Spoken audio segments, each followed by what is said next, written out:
week on our Facebook Live, we love to show you an episode from a prior season and share it with you, as well as a more behind-the-scenes look at our creative process that happened months before we show up filming a travel series, give you sort of the behind-the-scenes look and the stories that went into creating this show. That is fantastic, if we do say so ourselves, and I think we don't. I know we don't. So we are here we're going to show you our California road trip. That's but right. Before we do we have people in the house yet? Not yet. I hope it's not one of those nights. I already kind of ruined it when I didn't get the thing running when it should have been running. So what's the thing running that should have been running? I didn't start it in time. So we got some going on. All right. So Daniel is in the house. Jeff is in the house. Thank you, Jeff. Wesley, Cindy, I'm in the house. Brian is in the house. The Brian? What you mean, like Brian Boo? Yeah. No, not that the Brian, but Brian Kirschon sounds like a great Brian. Yeah. So we are here. We're here to discuss lovely travel tips. I hope everyone is okay from the snowstorm that happened, as like blanketed cold weather came across the United States, delayed so many flights. I know, like Texas and places that never get super, super, super cold are super, super, super cold. Just so you know, we love the snow, and New York City got its first snow in over 700 days. Crazy. We had no snow last year. That makes none of us happy. We are of the New Yorkers that love snow. Yep. Especially since we have young kids. And, and no matter what, when you live in a snowy area, you invest like $1,000 worth of like new boots, new snow pants, all this stuff to gear up, and then it doesn't happen. So we were really excited to get our first snow. But Ellis, when we went out, was not happy. No? It was only like 3 inches, and then it turned to rain. He was not happy. It wasn't enough. No, he was not happy. So we got a lot more people here. Meg is in the house. And Meg, so we're talking tonight about our California road trip from last season, but airing last week was our Route 66 road trip, which was pretty amazing. Yeah. And Meg seems to like all the road trip episodes we do. Yeah, I love it. So if you followed me on social media, which I think you do because you wouldn't be here if you didn't, I posted our opening sequence that sort of matched shot for shot with the Blues Brothers. I know Jeff loved it. I loved your comment on Facebook. I really appreciate the positive comments because we had a lot of fun with that. Blues Brothers is one of the first movies my parents took me to in a movie theater. I don't know when it came out. I'm sure everyone does, but I think I was 10 at the time. Might not have been the most appropriate movie to see as a 10-year-old, but I loved it. And it is still a movie that holds up. It is an iconic movie. One of the funniest movies ever written in terms of, just the cast that they brought together as well. And so if anyone saw the Route 66, you saw that we did a little homage to the Blues Brothers there. And but no, our car did not have cop motor, cop shocks, cap brakes. Duncan loved it. He sent a nice email, actually. Nice. Thanks for Duncan. Our good friend Melaine from Dutchess County. She loved it. Nice. Yeah. It is. It's a lot of fun. And I hope you enjoyed it because road trips are so much fun. They're my favorite type of travel ever.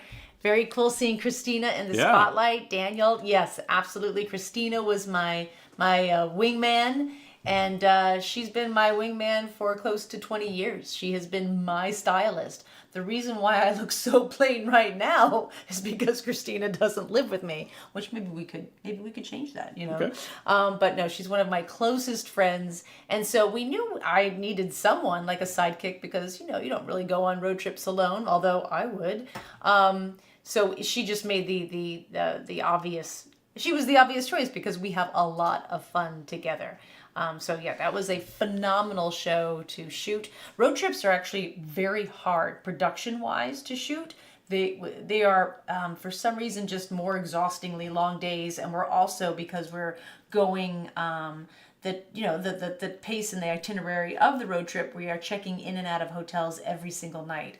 And when you have, and this is, our crew has 26 cases of gear, camera equipment, lighting equipment, and when you are loading that in every single morning and then out every single morning and then in every night, It's wear and tear is pretty high. But That really ruins the cap shacks. the cap shacks, the cap breaks. That's a Blues Brothers Exactly. reference. If anyone hasn't seen Blues Brothers, to understand what we're talking about. I don't think we really have our Chicago accent. No. It's more like Cap cap tires, shacks, cap tires, shacks. cap tires. Aaron from YouTube said he had to go and watch the movie again. Oh yeah. Yeah. And if you saw my post on social media, to recreate that shot when we got there, we didn't know that gate is now a phenomenally busy road. It's like almost a highway. And so the Caps, they helped us with their cap motors, their cap shacks, their cap brakes, and their cap cars. They blocked off the entrance on either side for a good 10 to 15 minutes so we could shoot that open. So just a big shout out to Joliet, the police force there. They were phenomenal. We really appreciate it because we had a blast doing that show. And if you saw also the town that is entirely an arcade, we actually stopped at a place called McLean. Thank you for Kevin, because you were the one. The gentleman says, I forget his name now, Derek, says McLean, Illinois, but I'm looking at how it's spelled, and so I started saying McLean. And you're the one who stopped me on the voiceover. Like, no, I think it's Well, McLean. I grew up in Maryland, and there's McLean, Virginia, There we which go. is Yeah, spelled the McLean. same. Yeah. And I was like, well, in Virginia, it's McLean. Yeah. So that whole entire town is basically an arcade where all the buildings are filled with pinball machines and video games from the late 70s, early mid to late 80s. So it's a dream come true because I have a Galaga video game in my console in my office, which I really love. You do. It's also like combination Dig Dug and Miss Pac-Man, but I only play Galaga. So just, I think we mentioned that we do have our YouTube channel, and we got a lot of people watching over there right now. But we're also posting older episodes on YouTube that you can watch on your TV instead of it on your computer. And it's Samantha at Real Samantha Brown. Yeah. That's the And YouTube. hey, if you, because we post that in our 4K, so if you have a 4K screen, can they see it in 4K? Because we shoot the show in 4K, but I believe most of you still see it.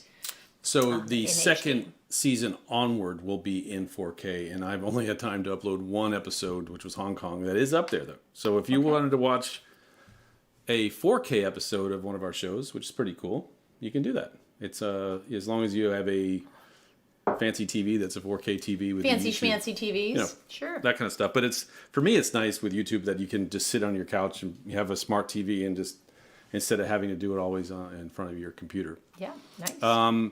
Also coming up later this year, Samantha will be taking some very lucky people on a cruise on the Danube, the Upper Danube, July 28th, and the Lower Danube next year on June 15th of 2025. That's with AMA Waterways, our great sponsor since season 0, pretty much. And if you go to amawaterways.com/Samantha Brown, you will get all the information about how to get discounts that are only good for this month. So I would get on is that there. right? Yeah. Oh, okay. It's It's coming up, really. Starting to fill up too. Yeah. People are making their plans. Speaking of which, check your passport. What's the expiration date? Make sure you have at least 3 months validity, right? 6 months validity. If your passport is expiring anytime this year, this is a good time to get that totally renewed. And the State Department says they're back to normal processing time. So within 8 to 15 weeks, they give you 2 weeks to send it, to receive it, and then 2 weeks to send it out. So there's a month of just like, where is it time? So I was like, what, really? I've always gotten my passport expedited, always. I can't take that. Yeah. I think it's well worth the cost just to have it expedited. But just so you know, because I know everyone's planning your big international trips right now, and it's a good time to see where your passport is and when does it expire. And so this last week was Route 66, and every station's a little different. So some stations, like in New York, the first episode started airing in 2 weeks. So it's not all exactly the same. So, but coming up this week and this weekend for most people will be our third episode of the season, which is the beautiful, gorgeous Victoria, Canada. Oh yeah, And yeah. It's just like. It's hard to believe. I mean, I love Brooklyn. I love New York City. I couldn't, honestly, I love it. But when you go to Victoria and you're like, Are those hanging flower baskets on every single lamppost? They for God's sake. They wrote the name of the city out in flowers. Yeah, flowers. It is a phenomenally beautiful city, and the people there understand that they are on an island, right? On Vancouver Island eventually. So it's just this island community, and I think island communities have a greater sense of their vulnerability and how they need to protect everything they have. And so you're going to see that play out in Victoria. Every single person we were with really understands this higher level of not just how to, just regeneration. How do we make the earth better? Not just status quo, but just like thinking ahead of the game of protecting seas and protecting our food sources and protecting everything. So really love being there. So we like to give everyone a little sneak peek of that.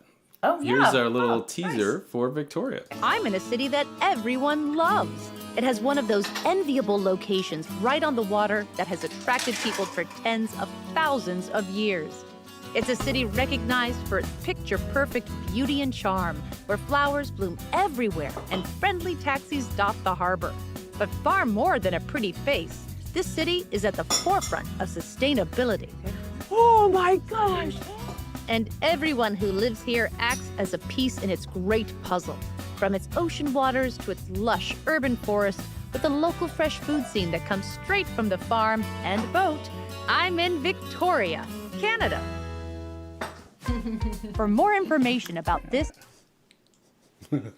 Love it. Yeah, it's exciting. Yeah, and that shot of me on the Canada side was actually taken 6 months earlier because we were on a cruise ship. We were on our Alaska cruise with our kids, and that was actually one of the stops in that Alaska itinerary was Victoria, Canada. So we got to kind of check it out, and we realized, oh, let's go back here. But that's when we got the shot. So just kind of funny, 6 months later, here we were, and then we were back. And I love Mark Prasant. He said it's a good episode. Mark is sort of like the guy who gets to see the show before even we get to see the show, which I love. Mark, we gotta like collaborate a little bit more with you, just like make sure that you're liking things because you are seeing it before everybody else. Illegally. Do we know where Mark lives? I think you don't have to tell us he where paid you live. off That his might be cable too guy. personal. I think he's on the eastern shore of Maryland, I think. Okay, that's great. We gotta know who plays us first because we also love to give a lot of love to PBS stations that show us when they do, and especially if they're showing us ahead of the schedule. We love that because that means they're big supporters. I just saw a comment. I want to...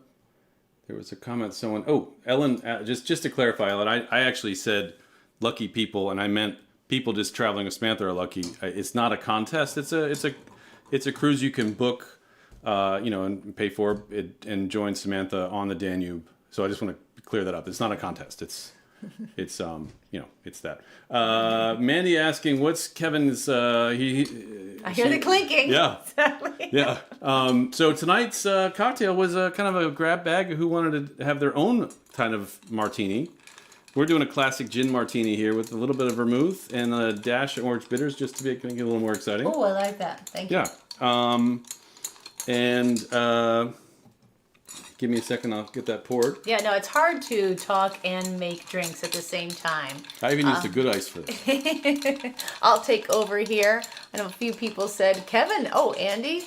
Andy says, love your shirt. I do too. I've always loved red, white, and blue together. And maybe it's because I'm an American. I don't know.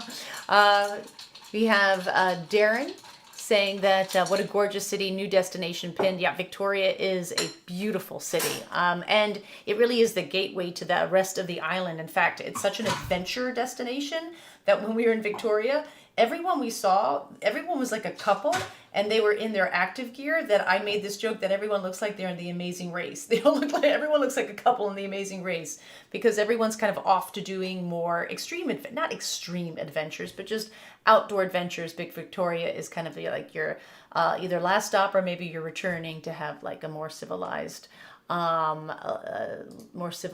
experience.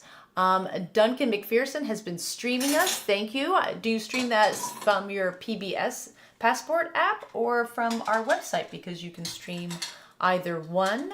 Ooh, and let me see, and spent their first wedding anniversary in Victoria, British Columbia. That's a perfect place to go to celebrate your first year. Beautiful. Yeah, it's very, very, very romantic. And Dan, I agree. Been to Victoria, but I love Vancouver. Half forest, half city. So gorgeous. I agree.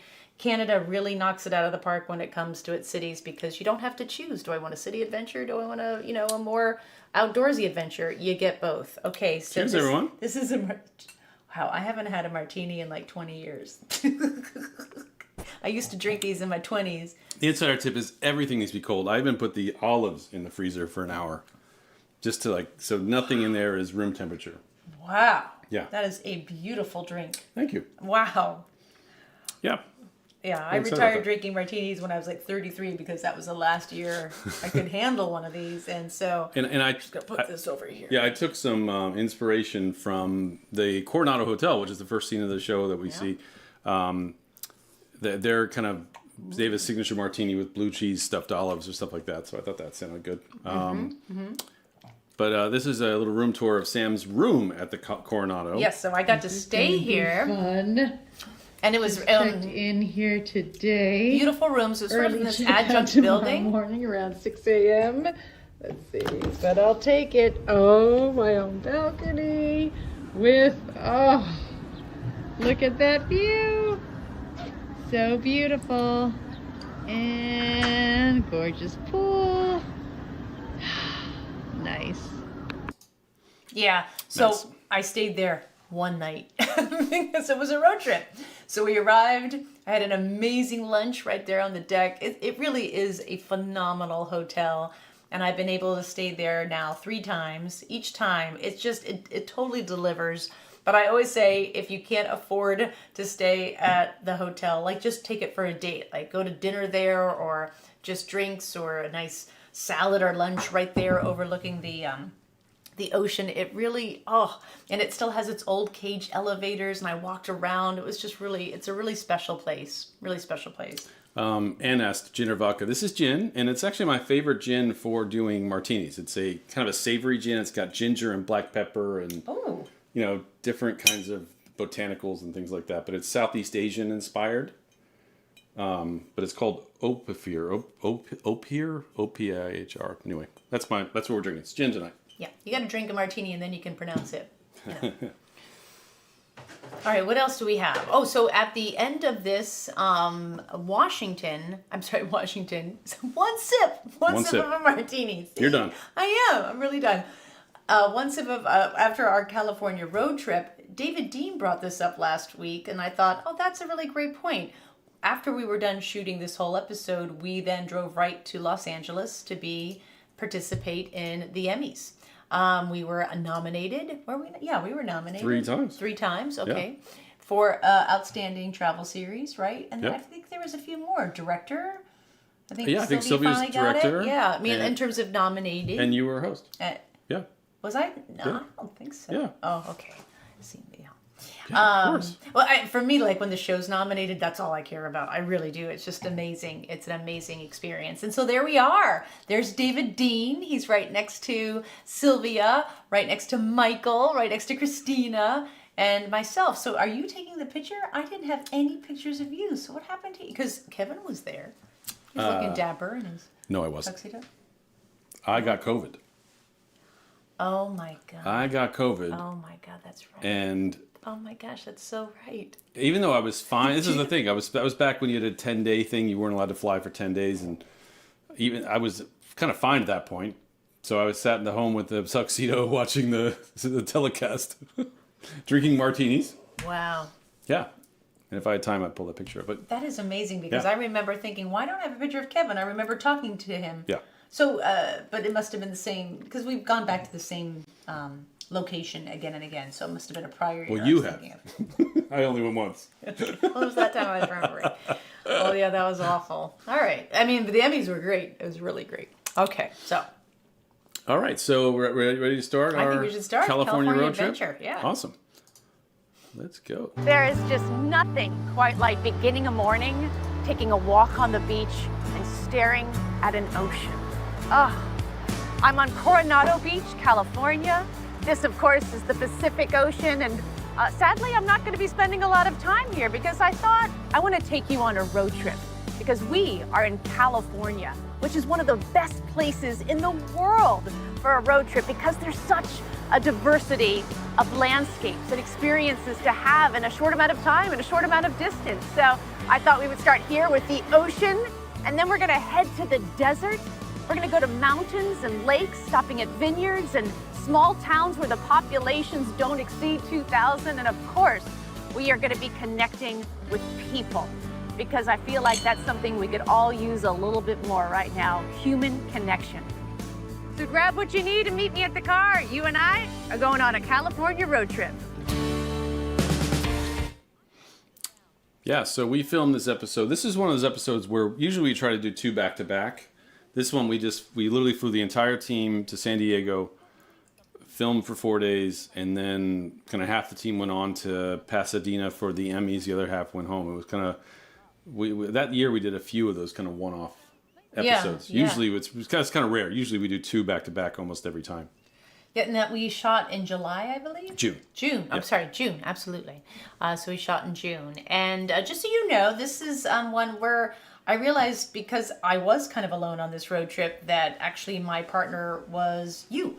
And so I did a lot more talking to camera, sort of what I consider my old style hosting, where I always address the camera. And now if you watch Places to Love, you may notice I don't address the camera as much. I actually turn to the people that I'm with and have them address the camera and really kind of take the focus off of me. But for this one, I really went back to sort of that old style of hosting that I used to do. And I got to tell you, I loved it and I kind of missed it. So I think you're going to see it a little bit more in episodes. Tell me if you like that as well, when I would talk directly to camera, sort of break that fourth wall. Because I've been realizing that I kind of wanted to get back to just kind of talking to people and confiding in you and having those moments that really kind of brought you in. So, it's just it was a different style of hosting. I don't know if you ever pick up that, or if I'm just kind of being a little more, maybe these things are a lot more subtle than I think they are. But we got Laura here from San Diego. We Yeah. have so many gems here. Oh, yes, She's right. you do. Yeah, San Diego is such a fantastic city, and I was really glad that not only we're in Coronado, which is technically not San Diego, right? Yeah. But the part of San Diego we did go, we really focused solely This on. 4-day California road trip will be starting right here on the coast, then making our way from the city to the desert, deep into valleys, and finally high on a mountaintop, enjoying so much in a short amount of time. And speaking of enjoyment, so of course I stayed at the Hotel Coronado. At 130 years, she's a living legend that has to be experienced. And dare I say, makes our road trip more of a grand journey. But before we head off on our journey, I want to make one stop. The uniqueness of Barrio Logan is, I do feel like the people that are building our culture, like what we represent, how we're able to tell stories with like all this beautiful artwork around us. And it truly is all around us. Oh, it's yeah. painted on fences, on trash cans. Yes. So this really is an artistic, cultural neighborhood. Yes, I'm Claudia Rodriguez Bazanski, and I started sewing when I was 8 years old. In 2013, I opened Sew Loca. I love sewing because it gave me an outlet, it gave me a lot of self-worth. Telling stories through sewing is my passion.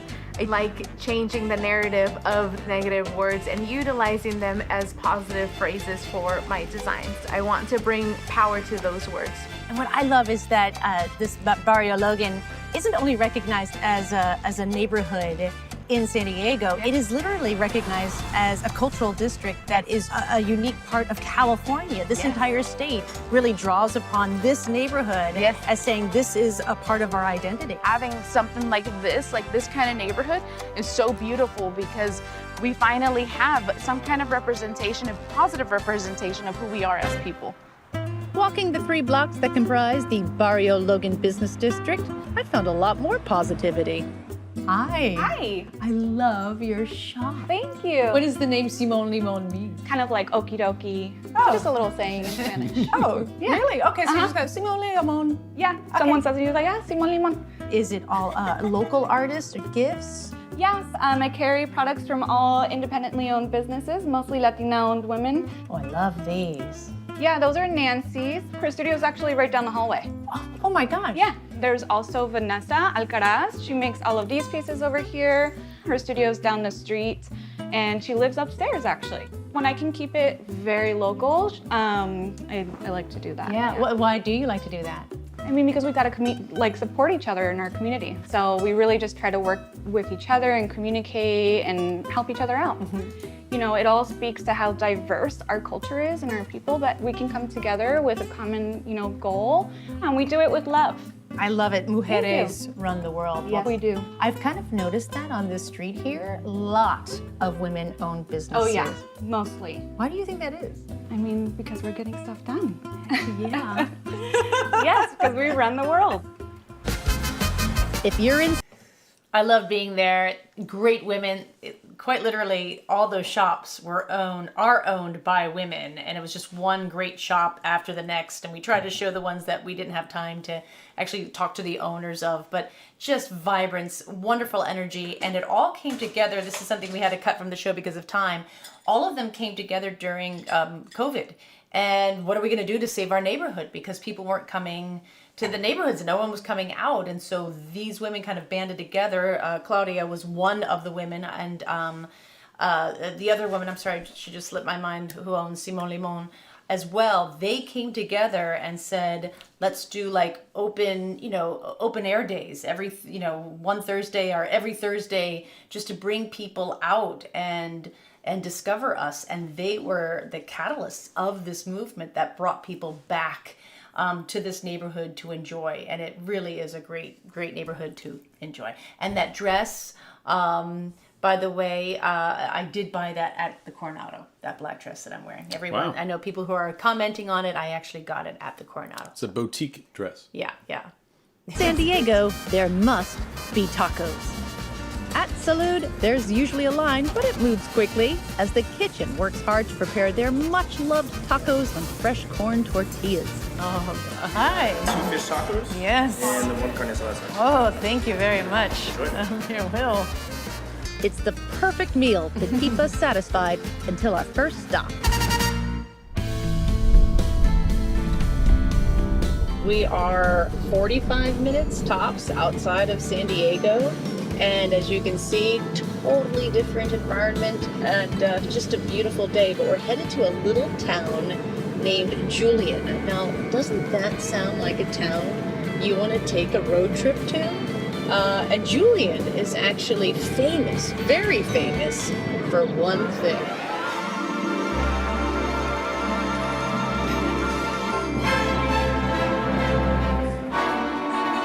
I came in here with a very, very easy goal, which was to have apple pie.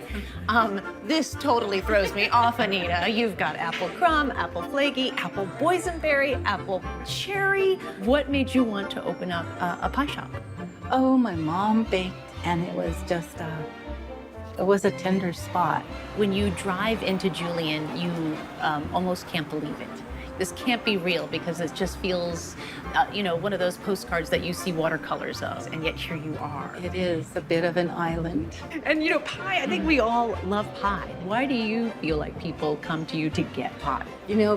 For years, people would come in and see us making the pies and say, my mother used to do that. So it's a bit of a lost art. Hey. Do I know how to pick a place or what? Okay, so I've got plenty of pie for you. You can try the apple crumb. That's the apple cherry crumb. I've got the flaky. Oh, soft apples.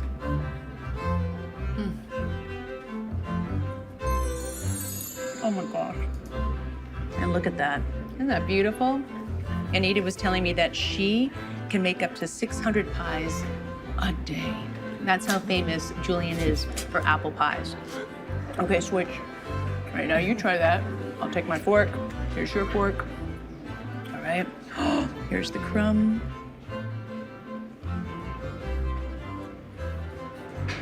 my gosh. See, that one made me grab my heart. We didn't have time to go through the fritter, but that apple fritter was so incredible. I made a comment that brides should use it as a bouquet walking down the aisle because it was just so perfect. I think there are at least, if I'm not mistaken, 4 different apple pie bakeries in Julian. It's very famous. And I remember, Kevin, there I believe is one that is more famous than Mom's. And this was the one that most people kind of go to, and maybe the lines form out front. And we decided not to show that one because we're like, well, this is something we do a lot. We're like, well, they clearly have enough people coming to them. Who else can we shine a light on that? And not like this place wasn't busy. It's just that's something that we try to do. We make a conscious effort not to go to the places that everybody goes, or maybe the Instagram influencers are there, or I don't want to wait in line for a long time for something. We want to show love to people who are working hard, who've got a great product, and we can kind of move that needle for them as well. So, but I think Colleen, I realized, Colleen Casey, you're from San Diego, and I know you've been to Salud Tacos. I wonder if you've been to Julian as well, and if you have, if you've been, Well, I think Colleen's from San Francisco. Oh, that's right, San Francisco. But she spends, obviously, California girl. Two sips of a martini. Well, I bumped into her at the San Francisco airport. So, okay. Her story checked out. Yeah. Let's say before we start the thing, Mandy made a funny comment. Looks like a car commercial. I bet a lot of car commercials have been filmed there. That's true. Yeah. Daniel, I think it's you shouldn't do food segments unless you have enough to bring for all of us. Daniel, I bought all that pie for you. I had 4 pieces of pie there. And the funny story is, when we left, she gave every single crew member a pie. A whole pie? we had so many pies. Really? And we ate them. Oh, you have no idea. We're like, oh, thank you. Oh, yeah. A whole, wow. Yeah. That's a lot. We had a lot of pie. And we did not get sick of it because it was so good. Having eaten my weight in apple pie, it was time to move on. Oh, just spectacular. Can you believe how different it's been since like the Pacific Ocean to where we are now? And wait till you find out where we are now, what makes it special. So if we were in Julian, and that was really well known for one thing, Borrego Springs is known for a million. I'll meet you at the pool. La Casa del Zorro is a beloved 42-acre resort and retreat that opened in 1937. It's known for its individual casitas and 26 pools, 19 of them private. So when I checked into the resort, the front desk told me that back in the day, the Rat Pack used to stay here. Isn't that cool? But those aren't the only stars that Borrego Springs is known for. This is an international dark sky community. This means that Borrego Springs actually protects its night sky from light pollution. So we are going to be treated to an amazing show. Cheers to a great day. What do you see tomorrow?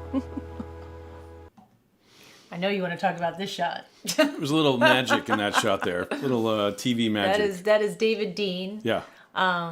So I love the fact that I've never been to a dark sky community, and there's quite a few of them in the United States, maybe fewer than we want though. And I love the idea that they protect their night sky. In fact, there's no ambient light, and you have to turn all the lights down.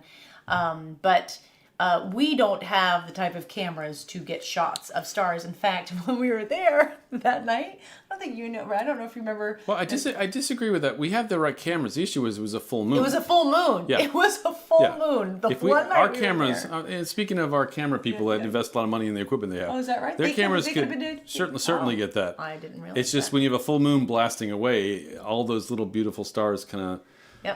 Aren't as visible. So this was I'm gonna say it, we faked this, right? So I was not seeing this. I was seeing a big bright full moon, and this is a shot that they sent to us that we got permission to use, right? And then David kind of superimposed the mountains on it, because that mountain shot is ours, I believe. That's how it goes.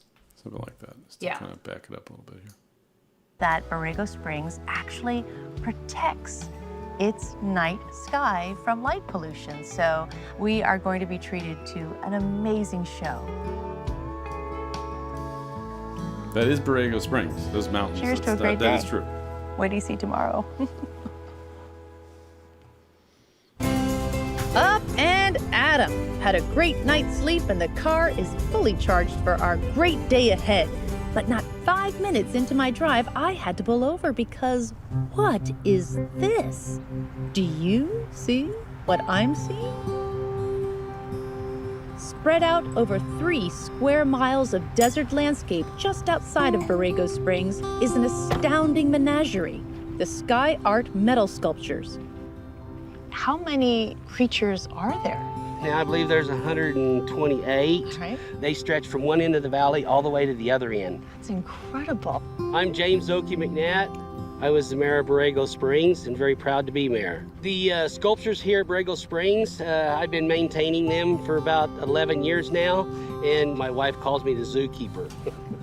So, Oki, either the desert heat is getting to me, or I see a massive serpent in front of me. It is getting warm out here. It is getting warm. This is the masterpiece of Borrego right here. This is the one that everybody wants to come and see. And I love how he's just sort of weaving in and out of the landscape. He's moving, and he's even crossing the street. So the detail and the movement of him is phenomenal. Yeah, he's 350 feet long. There's 9 yards of concrete in this one alone. And you were actually a part of installing Yes. all of these metal sculptures. That's how long did it take? Well, it took 7 days. Yeah, we had... Just for the serpent. Yes, just for the serpent. Who made all of this happen? Well, Dennis Avery did.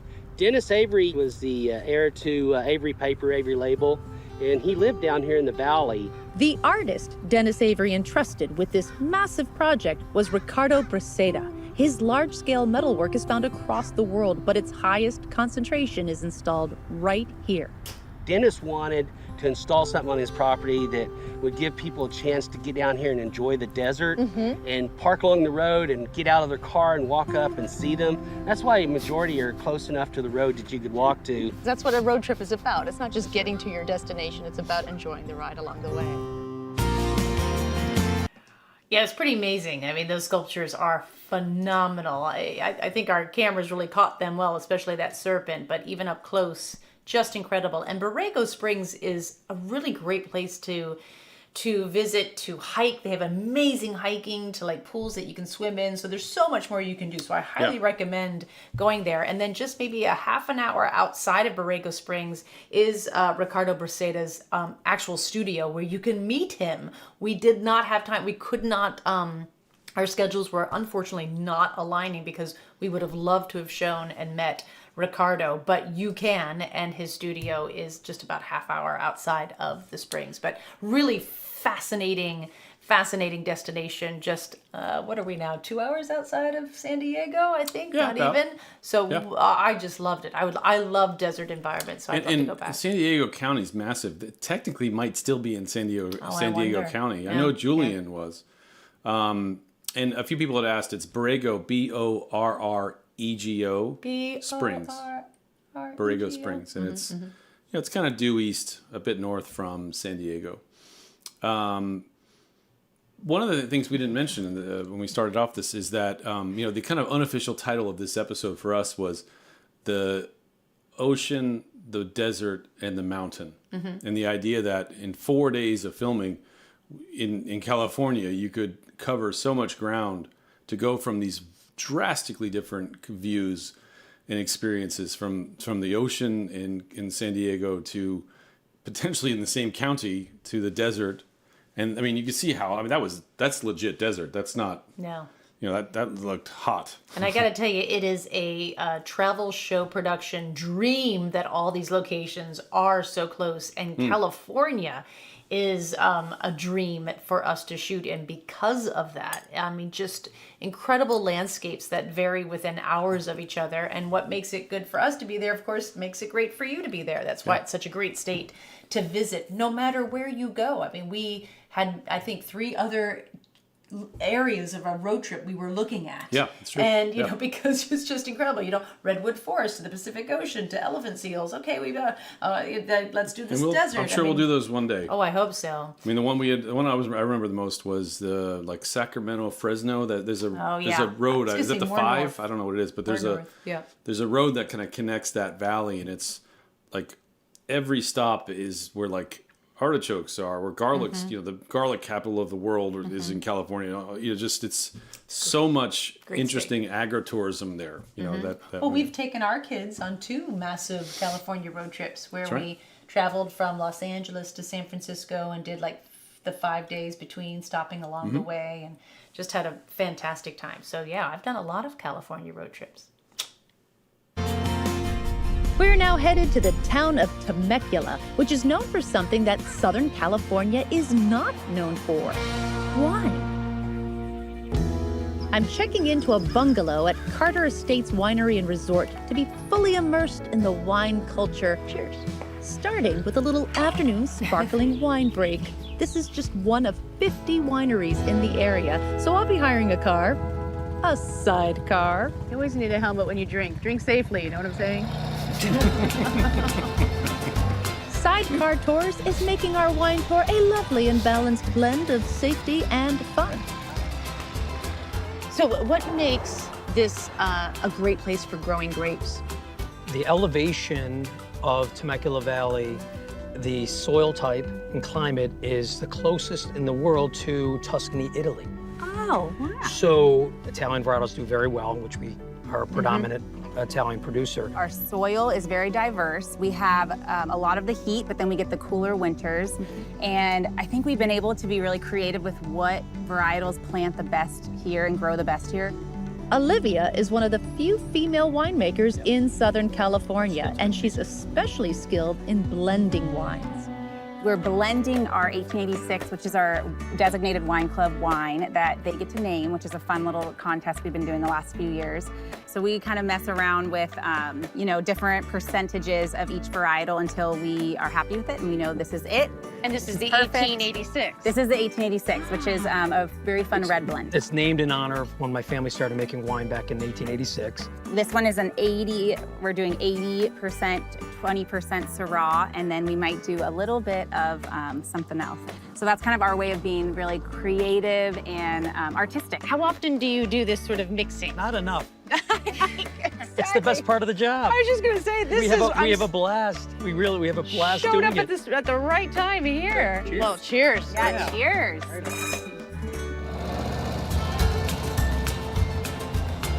Next up, a unique vineyard whose owner is as approachable as his wines. Ancient traditions of Persia rooted in the modern expressions of Southern California. That is our slogan. My name is BJ Fazeli, and I am the founder of Fazeli Cellars here in Temecula, California. We make 2 different kinds of rosés. One is bone-dry Provence style, and one is Californian style, which is a bit sweeter. This is the Provence style. Oh, lovely. But the bouquet of it is fantastic. So your brain tells you it should be sweet, but it's not sweet. Oh, and that acidity, I love. Yeah. I mean, that's the Provence. That's exactly. the Provence. You're from Iran, Yes. which has, I mean, my goodness, thousands of years of winemaking history. 7,400 is the... I stand corrected.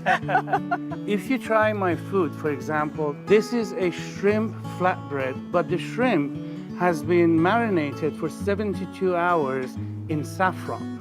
Oh. So saffron originally comes from that part of the world, in fact, from Iran. So I don't have Persian restaurant in here, but we do Persian fusion. For instance, this over here, I call those Persian tacos. Okay. With some chicken kebab and some masakhiyar, which is like tzatzini, and some pickled onions, yeah. It has mint in it. If you have the Chardonnay with that chicken kebab or with the shrimp, it's just marriage made in heaven. Yes, it is. Right? So I try to incorporate a lot of the heritage, the history, the wine, the palate, to pull it all together, and the food. Well done. Thank you so much. Salamati. Salamati. Cheers. You know, BJ is a classic example of, we go in as a crew with an idea that we're going to show wine. And then all of a sudden, he is so welcoming and just brings things out for the crew and makes us all feel so at home that we open the scene up to the food as well. There was no intention of doing food. We knew we didn't have really time in the show. We tried to really budget things as we go. But the way his hospitality, his beauty, his just everything about him, we all, and it extends past me into my crew. And he wanted to make sure that we all ate, and I would imagine that's the Persian way, right? But just the whole experience. So then we kept it in there, and it is a beautiful place to be. One thing we could not include in the show because we had to cut something was just the architecture, and it's all new architecture, but he really takes from his homeland, and you can even see behind us this like that beautiful archway that just sort of that hallway that goes past, and then it opens up to other rooms and the flowers coming over. He really wants to create this very different space that, you know, even though you're in California, which is a beautiful land, you've come into a different world when you are at his vineyard. So that's a great example of people who just, we think we have it, what we want the scene to be, but the person just comes out and makes us feel like, no, this is also me, and this is also important. And then we go, oh yeah, you're right. This is really important. So yeah, I would highly recommend going to his winery. It was lovely, really lovely. And I know Anne. So Anne, Apple is from. Okay, so we'll get back to it. So Anne is saying. That's incredible. Your hometown. So you've really seen the big changes. Jug wine. I did not drink any jug wine while I was there. It was all very fine. It was all wonderful. So good on you. But I think he is instrumental in that. He became really instrumental in bringing more people, more serious wines to Temecula. Yeah, and obviously California has amazing wine across the state. We did a beautiful episode in Sonoma County. Of course, Napa County, and it's I wasn't that familiar with Temecula wine, and it's well, it's southern. It's Southern California, which is the big deal. That people don't think that wine is grown in Southern California, and it's very good wine is grown there. What's that? Well, after a full day of winery hopping, it's certainly nice to get a ride back to my hotel. I'm looking forward to another magical, memorable day tomorrow. And waking up to a sight like this certainly qualifies as a magical way to begin my day. Part of me wants to be soaring over these landscapes right now, but the other part of me says, hit the road, Sam. So I think the story was, we had no idea that those hot air balloons were going to be there. No. And our shooters woke up and saw that and grabbed their cameras and started shooting, right? Yeah, that's when you know you work with good people. Yeah, it's not like, hey, I looked at the schedule and it doesn't say anything about shooting hot air balloons, so yeah, not going to do we'll be in the car. Yeah. The best part, one of the funny parts though, is that Christina and I were getting ready, so I still had my whole head of curlers on, and I just dropped everything and went out, and I was actually filming this balloon that you saw, and I was filming them, shooting them with my phone, and the pilot is like, do you have curlers in your hair? And then everyone started taking a picture of me. So I was taking a picture of them thinking this is beautiful, and they were taking videos of me thinking the exact opposite, and it was just a funny moment. That's funny. Yeah. That's what you're here for. Before continuing on my road trip, I wanted to be sure to check out Old Town Temecula. Shops and restaurants fill buildings fashioned to be a nod to this area's Old West roots. I'm a tea lover, and so Old Town Spice and Tea Merchants was a must for me. I love how you have them displayed, because then you can really see them, right? Yes. You can really see the tea. Yes. Oh my gosh, it's so exciting. For those of us who might have enjoyed a little too much wine here in Temecula. Yes, tea talks, which is amazing. Tea talks. Right. That's great. Peppermint. There's some ginger in there. Oh, how much for the whole jar? Right.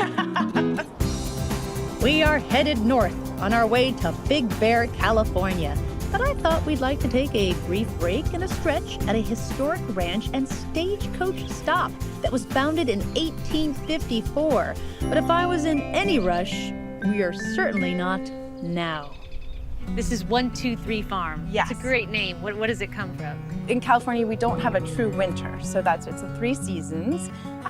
And then we were thinking also maybe it's like something simple, like with the organic. We wanted to go back to the basics, more of like a simple way of farming. 123 Farm is the largest sustainably organic lavender farm in Southern California. Yes. Does that mean that you are harvesting that and pressing it into the oil yourselves here at the farm? Yes. It takes about 50 pounds of plant material to make about 1.5 cups of essential oil. So it's quite concentrated. Wow. So we have these small sickles and we go out and we take crates and we basically, you harvest and then put it in the crate.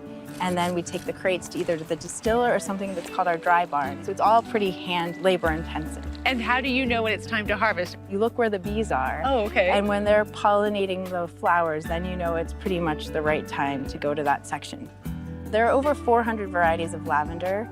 This field over here is Provence. It's a French variety and it's great for culinary, for cooking. So for the lavender ice cream, the lavender teas, lavender lemonade. The one behind us is what we use for our essential oils, which we make into products. So we have soap and lotion and that sort of thing. And in case you wondered, the lavender that goes into soap isn't the same kind of lavender that goes into ice cream. It's so good. Isn't that sweet? From Cherry Valley, known for lavender, we are again headed. That farm is amazing, and they do a lot of festivals throughout the year. And I would, if you're doing this road trip, I would time it between 2 things. No full moon at Borrego Springs, so you can see the stars, and one of their festivals, because the farm, it's so beautiful.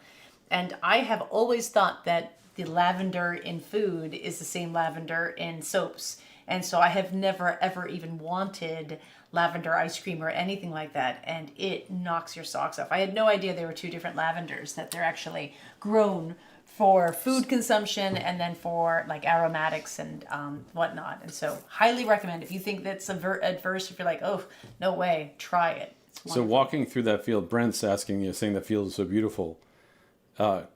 Was it just overpowering the smell? It wasn't overpowering. It was absolutely enchanting. Okay. It was absolutely intoxicating. It was so lovely. It's a really beautiful farm to be at as well.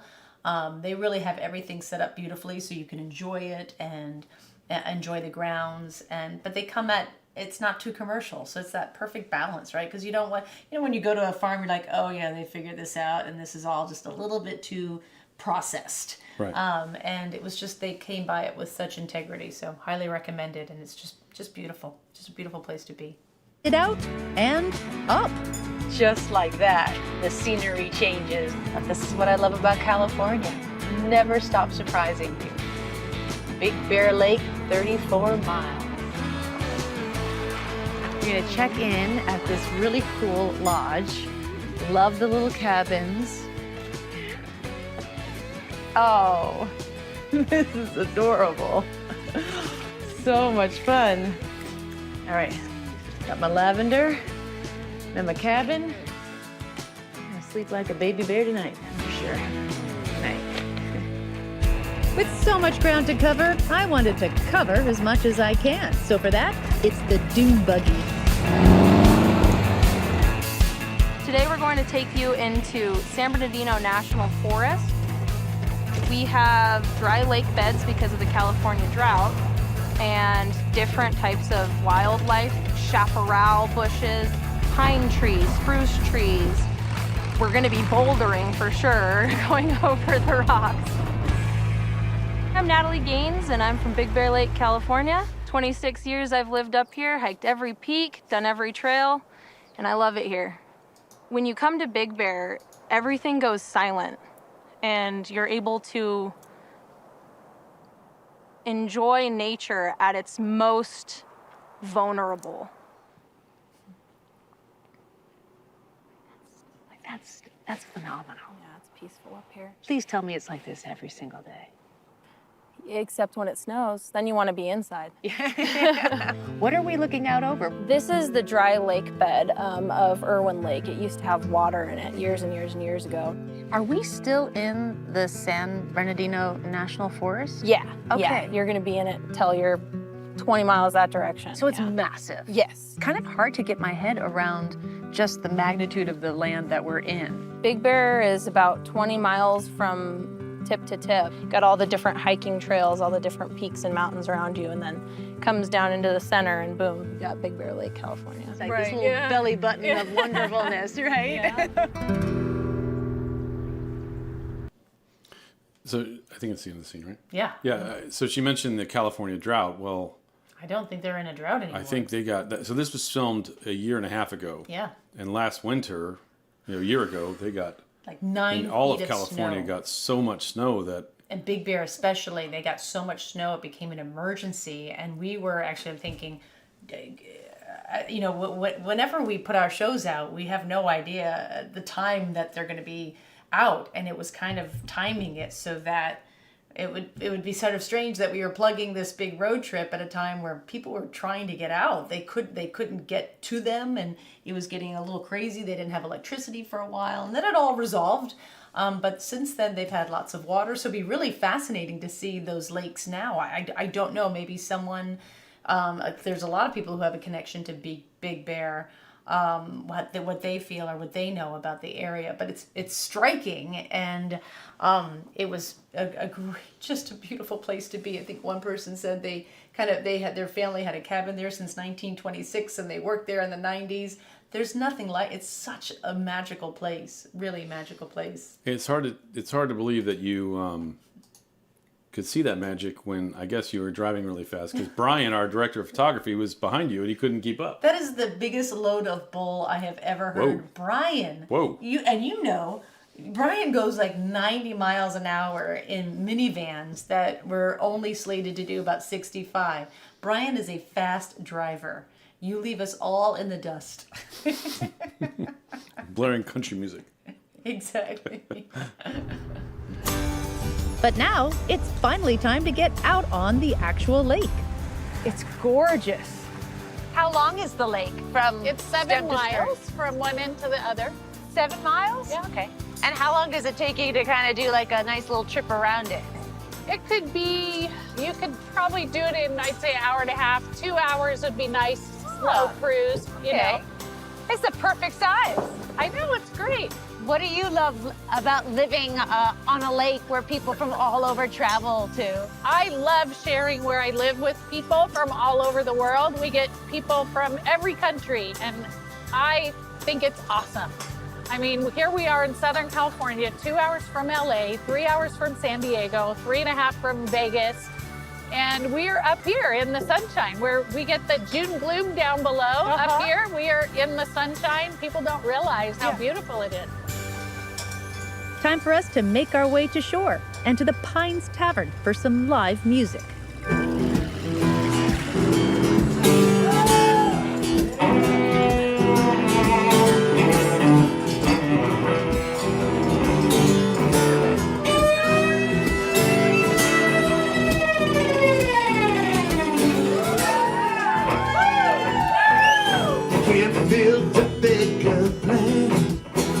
If you're traveling to San Diego, you should definitely check out Barrio Logan. It's filled with a lot of amazing artwork, amazing people, and great food. People coming from the East Coast or even in the Midwest or wherever has to stop here because it actually is a beauty that most people have never seen. The desert itself is absolutely beautiful.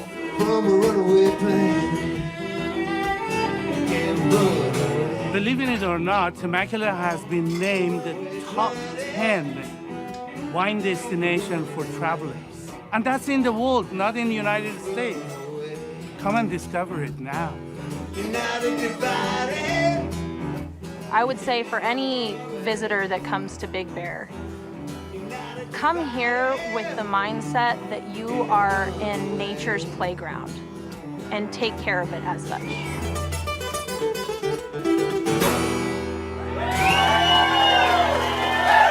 too much. When small towns to big valleys allow you to connect with the human spirit.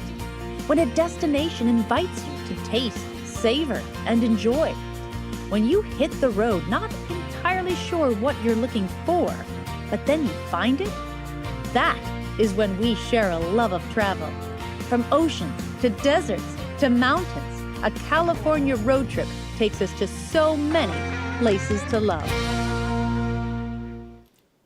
Nice. Yeah. It's a great show. It is a great show. And we didn't mention Sylvia. Sylvia, scouted this episode. She put so much effort into this. Well, Dan has a great question. Yeah. If you put that one up there, because Dan, it's Sylvia, our director. She was the producer of this as well, so she pre-produced it. She went out like a month before and did the whole thing, spent probably 5 to 7 days. And, then she starts making the list, and then she gets on the phone with me. Actually, we talked every night at the end of her, her travels, we would talk. And so we would just get a sense of what was going on, because you really can't figure out what you're going to do and put in a show until you've done it all. Then everything starts to fall into place. Okay, well, we don't want to have 10 restaurant scenes. We want to have 1 or 2. So what's that one going to be? Well, out of the entire trip, who really kind of struck us as something really, really impressive? So, okay, Salud Tacos. We can't go to San Diego and not do tacos. That sort of thing. So, it becomes the fun of the show, is figuring out what's going to go in it. But I got to tell you, Sylvia, I've worked with her now for close to 2 decades. Watching her direct this show, holy mackerel. I think Brian is on with us, Brian Miller as well, who's our director of photography. He can also chime in. She has to understand, what that she would know what that S curve. She's like, okay, in 3 miles we're going to come up across an S curve. Car, because we had 3 cars. We usually have 2. We had 3 cars. Okay, a car goes ahead, gets set and shot. Sam, you hold back. We got our radios. When we're all set, we've got the drone in the air. We've got Brian and his camera. Okay, action, Samantha, you can come. And then we've got that amazing shot. She had that all planned. Nothing can just be like, oh, let's pull over and see what we get. She was so surgical in her, planning the shots, making sure we got the shots. And so you saw that show that we did. She worked as hard, though. I don't think she's on right now. So, right, Brian? I think we were just like, Sylvia, enough. I was like, Sylvia, we have 2 shows right now. And then that's when I realized, I'm like, oh, I'm not just the host. I'm also the executive producer of the show. So I can be like, Sylvia, this is hard. Yeah, and it's the kind of thing, and I mean this with a lot of love, that if I had put that schedule together, she would have been, she'd have been like, no way, it's too much. But when you put all the effort into planning it, you want to do everything, because you do. Because scouting is, you kind of fall in love with everything, and you want to give everything the attention it needs, and sometimes you don't have the time to do that. So it's tough decisions. And I remember we all spent a lot of time with Google Maps. Like, okay, we need to get from Borrego Springs to Temecula. What's in between? And literally zooming in, looking for any sort of attraction or anything that might be interesting. And And you want to combine the gravitas with the quirky, right? Because that is a road trip, right? You have all these quirky stops that really, maybe when you're passing through, you're like, oh, that was fun. But when you take the whole trip as a whole, become life-changing. In fact, I, last year, thought that the trip to take in 2023, and I still believe that in 2024, is a solo road trip, alone. Jeff, you've done some big road trips. I just saw you've gone almost cross country. I love traveling alone. Sorry, that doesn't sound good, but just road trips are just enlightening in who you are, and really reveal a lot of things. And there's just something really magical about being alone on the road. Of course, you have to be safe. We all know how to be safe these days. But I just thought it was wonderful. And oops, I lost it. Thank God for pie. As an example, Miguel's saying that he would like to have seen more of the tea spice place. I feel like at one point we cut that scene because it was just, we had too much, and then we want more Temecula than just the wine. Yeah, and we loved the tea shop, and Everyone loved the tea shop. My whole crew was buying tea. So again, things that really resonate with us as a crew. Like I can always tell when people like are just being nice to me because I'm like the host, but when they're nice to my crew, like you're getting in the show. Let's just say that. I'm just gonna say that right off. Like if you are rude to my crew, you will be cut down. Yeah, and we don't talk about those things, but some of that happened on this trip, and that scene got cut down a lot. Yeah, exactly. But but if you are kind to my crew, we love that, and we'll always. It's just sort of paying it forward to being a good person and a kind person, and we like that. Yeah.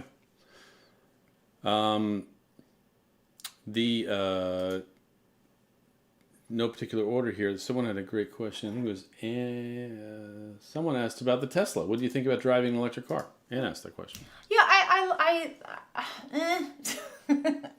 What was Anne? I still like to drive a manual. And so I love shifting. I love feeling like I'm with the car. The car is a machine. And an electric car, generally, that's not a Tesla. I've only ever driven a Tesla, so I don't know what the other electric cars are like. But it just feels like the computer is driving you, that you're just sort of this secondary player. And I don't like that feeling. Now, is our next car going to be an electric car? Most likely, because I do believe that is the future. So I'm all for that. Like, I get it. That's the road we're going down. I just felt like it was like driving an iPad. And that screen I think is very distracting. Full disclosure, my father was a race car driver and he taught me how to drive. And you are always paying attention to the road, like 3 and 9, and just you are. The idea that you have this massive screen that's beeping because a truck's coming and it shows you these it's so weird. I'm just like, I don't need that because I'm actually paying attention myself. So I'm still of the. But I would bet that because I was in LA a few months ago and I rented an electric vehicle for the first time driving from Palm Springs to LA. Oh, that was fun. And that was a nice car. Yeah, it was a Genesis, right. I think. Genesis. Okay, that was nice. I like that one. Yeah. I liked it. It was different. Yeah. But I totally understand. There's just a lot of bells and whistles a lot of bells and whistles. You don't know what's happening. But I think as a rental person, you don't have the time to invest to figure all that stuff out. Versus if you bought that car, you probably could turn a lot of stuff off. That's right. You didn't even know how to back it. Didn't you have a problem how do I start this thing? Well, it's charging it. I didn't understand. Yeah, I never charged a car before. I assumed it would take a little bit. And I randomly ended up in a slow charger station, and it took 8 hours. My favorite car right now is my truck. I've got a truck in upstate New York. It's red. It's manual. It smells like an animal crawled into it and died, and I still love it. And it has a bad transistor radio, and I love it. I love driving that truck. So I'll come around because it's the good thing to do. But yeah. Anyone have any other questions about our awesome road trip in California? I love Brian Miller. Josh rocks. So Brian Miller, our director of photography.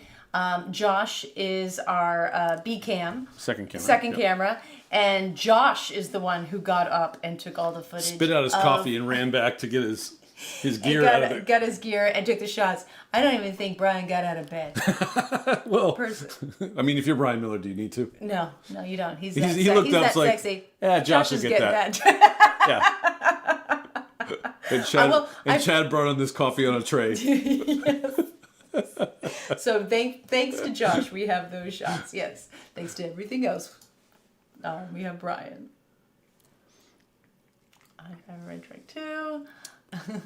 Karen asked if you drive a manual car in Brooklyn, and no. I haven't, but I have driven that truck into New York City, and let me tell you, I had a good time. I had a good time because you sit up. I knew everything. No one's cutting me off. So I had to parallel park that truck. Yeah, I have driven that truck into New York City. I loved it.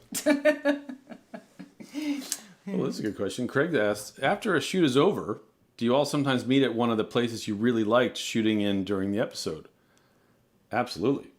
You mean go out for a drink and stuff like that? Yeah. Oh, yeah, absolutely. And if we're lucky, if the timing works right, the final scene of the show is a place that we can hang out. Yes. Sylvia usually. And enjoy ourselves. Sylvia, when Sylvia directs and produces, she makes sure, she always directs, but whether she produces or not, she makes sure that the last night is someplace where we can all just relax and have fun. It's tough because, again, for me it's easy, but the guys have, again, 26 cases of gear that they then have to break down all of their gear and get ready for the flight tomorrow. And that flight, actually, now that Brian, when I used to travel with Brian in the beginning, he would always take the first flight out, like myself. Now, later in now it's like that 5 p.m. flight. He and Chad, his soundman, our sound engineer, they like to sleep in, have a nice leisurely breakfast. Yeah. We've all in our older age become a little more civilized. We're not like hey, gotta get home or what, we're not trying to prove anything. We just want to enjoy. So, but yeah, we will definitely always meet up for a drink. Sylvia sets that up. Exactly. She knows. Yeah. Sylvia knows. I try to too. I'm just not there. Yeah. It's just reality thing. Exactly. David I'm a little confused. David finally joined in. He's listening to this in his car. Okay. It's a completely different experience listening to something he's so familiar with as a radio show. Nice, okay. Yeah, I'm confused how he typed that, David. I hope he pulled over. Yeah. Or maybe he's driving a Tesla and it is self-driving and he can... That's possible. Yeah, yep, absolutely. Driving it. Ruth is asking if the Persian guy is as nice as he seemed. He looked amazing. Yes, Ruth. Oh my gosh. He was so lovely, just so lovely, and yeah. And he looks lovely, doesn't he? Look like a little bear. I mean, a big bear. He's got the big cheeks. Yeah, he's blessed with a friendly face and a beautiful personality as well. I think what other? Let's see if I got any other stage ones here. That's a question. How did this road trip, because this was the season 6 road trip, influence the season 7 road trip? That was Route 66. Yeah, Daniel always has a really good questions. He does. It's like he's in the biz. I know, exactly. Yeah. Exactly. How did this... that's a good... I don't know. I don't know if it did on my end. It might have on the production end for Sylvia, really understanding with one road trip under her hat, what we could do. It's more of a pacing thing. I'd say that something that I've been trying to do, and I think Sylvia's in the same boat with this, is, we have 3 camera people, because we have Thomas is he takes photographs, he helps with the transfers of the data in the evening from the cards to the hard drives, and, he does a lot of really important roles for us, but he also runs a third camera sometimes. And I think we are more and more okay with the idea of splitting up the teams and letting Josh go off and do something, knowing that we could have Brian and Thomas film Samantha doing something and, kind of do things in parallel that I don't think we'd be as likely to do that a few years ago. Yeah. And I think we know that we're not going to spend too much time showing me in the car. Like even from my Travel Channel days, we would spend a lot of time shooting me in the car. And I already know from my experience, no one wants to see me in a car. Quick little hey, we're on our way en route from here to here. Gonna stop here. Let's go. But so I know that now. And that was California, because I did a few more car talks, I guess I should say. By the way, if I'm in that car in that Tesla, Brian Miller is running the passenger seat with his camera. So I can't believe we didn't get a picture of that, because it's just are you okay? And then Chad is smart now. He puts all of his gear in the back seat, and so he doesn't have to be in the back seat. He puts it all there, presses, record, and then everything is in the car without him. He learned his lesson when we did our road trip in Ireland, and he was in the, do you call it a boot? The trunk? The boot, yeah. The boot. He was in the boot, and I was getting too close to the edge because I was driving on the wrong side of the road for me. And I think that was when Chad said, "No, I'm not driving in that car with you anymore, Sam." Yeah, that's a smart thing, Chad. Yeah. I wish you'd asked me about that. I would have definitely said, "Do not do that. Do not do that." But I'm a very good driver. Oh, and here's another thing: I don't like to talk to the camera when I'm driving because I'm driving. Debbie and I think Jeff asked kind of a similar question. Who decides and how, what areas you go to scout and where you want to feature next in shows? So it's all layers. The first thing we decide, we're going to do we're going to do a California road trip. California road trip, yeah. And then because the theme of this was ocean, desert, lakes, we kind of thought about, well, how do we get from one to the other to the other? Sorry, mountain. And then in the case of a road trip episode, it's a lot of map work, trying to figure out Oh yeah. how we're going to get from point A to point B, how much distance we can travel between scenes. That's a big thing because when do we have to get the car charged? Yeah, it's nice to have someone to help with that.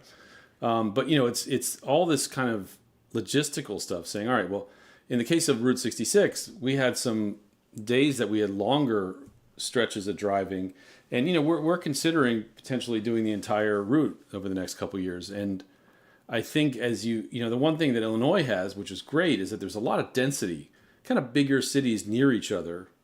You go from Bloomington to Springfield to St. Louis, it's only an hour and a half away, whatever. That, there's just a lot in a relatively short run of space as to where, as you get further out west, there's iconic things there. I'm not saying they're worse or anything like that. It's just, I think there's going to be a lot more driving for that. We might drive 2 hours to go from one thing to the next, as where in Illinois it was maybe 30 or 45 minutes. So there's a lot of kind of just layers of we're gonna do a road trip from here to here. Okay, well then where are we gonna stay the night? Where are the hotels then? Because sometimes there's not a lot of hotels in the places we might want to stop. So then we got to change our plans a bit to make sure that we're near a place that there's a hotel that evening. Yeah, so true. And then build scenes around that, because if we know we're going to be in, the first night in Big Bear, we're going to arrive there that first night. That means the next day is our last filming day. We have an entire day in Big Bear, but not the day before, because we're arriving and basically just filming the hotel and that's it.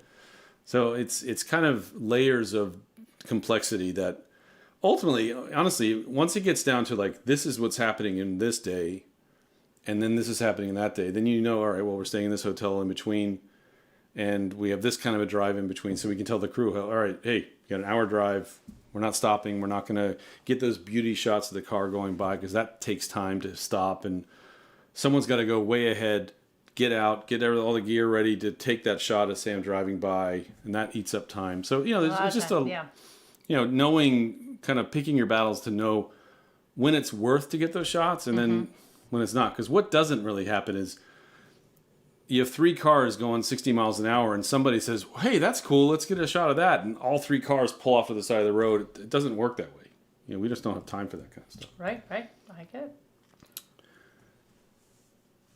Daniel asked me if one of my road snacks, bugles, and I get M&Ms and I take the little M&M and I put them in the bugle, and so you have a chocolate covered chocolate bugle with does everyone know what bugles are? They're very good. They're like Fritos, bugles. Right?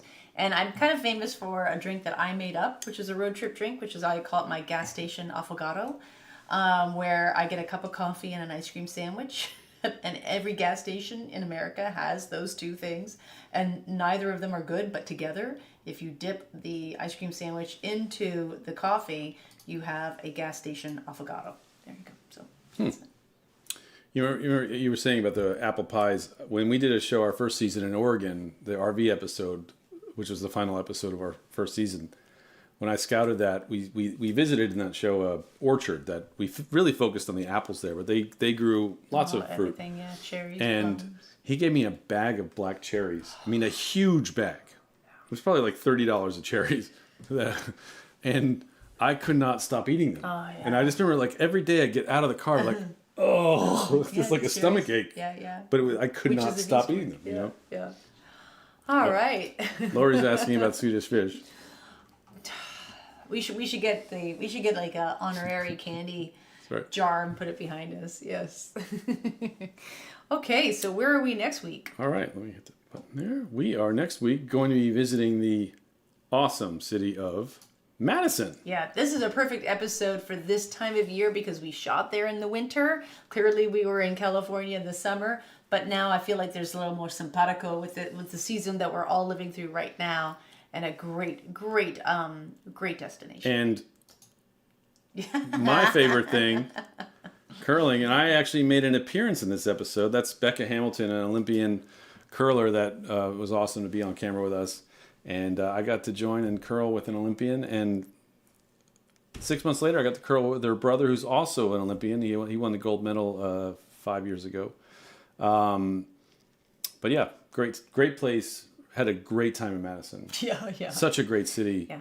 It's one of those places. I mean, I was not being serious. Like, yeah, you just want to. I could live there. here. Yeah. I could live here in a second. Just it's got beautiful. The lake's beautiful. It's a college town, so it's kind of young. It's kind of artificially young in a good way. That there's just a lot going on there because of the college town. It just kind of gets refreshed every year. It's Peter Greenberg's home college town. Except for Colleen that. is Sorry, saying Colleen. that. That's so true. Sorry, Colleen. You're absolutely right. Yeah, we had a great time in Madison. I've been back a couple times since, and I can't wait to go back again. Yeah, great. And you'll see you next week. Yeah. Till next week. Thanks, everyone. Thanks for joining us. Yeah, thank you for joining.